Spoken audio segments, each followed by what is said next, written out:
નમસ્તે. આજે NEP 2020 અંતર્ગત મારા ભાગમાં ડિજિટલ એમ્પાવરમેન્ટ વિશે ટોપિક છે. વધુ સમય નહીં લઉં, મેક્સિમમ 5 મિનિટમાં આ બાબત તમને માહિતગાર કહીશ. હવે ડિજિટલ એમ્પાવરમેન્ટ અંતર્ગત નેકે જે ગાઈડલાઈન આપી છે,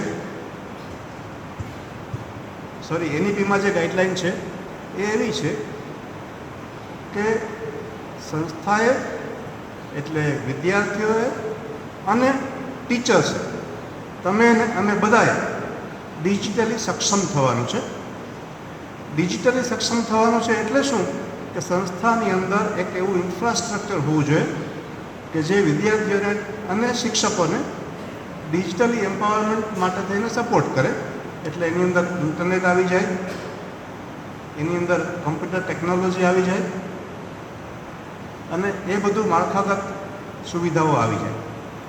હવે એ ઉપરાંત બીજી કંઈક એવી વાત છે કે વિદ્યાર્થીઓએ કંઈક એવા કૌશલ્ય શિક્ષણ દરમિયાન કેળવવા જોઈએ કે જેની અંદર એને કમ્પ્યુટરનું જ્ઞાન મળે.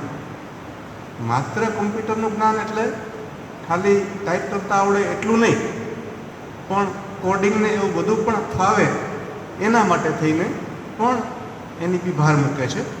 બીજું શિક્ષકો ઉપર પણ ભાર મૂકે છે, પણ શિક્ષકો એનું જે ટીચિંગ કરે એની અંદર મેક્સિમમ કમ્પ્યુટર અને કમ્પ્યુટર ટેકનોલોજીનો ઉપયોગ કરે. ટૂંકમાં આ જે મુદ્દો છે એની અંદર આપણે સૌએ એક સહિયારો પ્રયત્ન કરવાનો છે. આપણે સૌએ એટલે સંસ્થા, વિદ્યાર્થીઓ અને શિક્ષકો એણે એક સહિયારો પ્રયત્ન કરવાનો છે કે જેથી કરીને એક એવું એન્વાયરમેન્ટ ઊભું થાય કે જેની અંદર વિદ્યાર્થીઓ સારી રીતે કમ્પ્યુટર શીખી શકે, સારી રીતે કમ્પ્યુટર વાપરી શકે.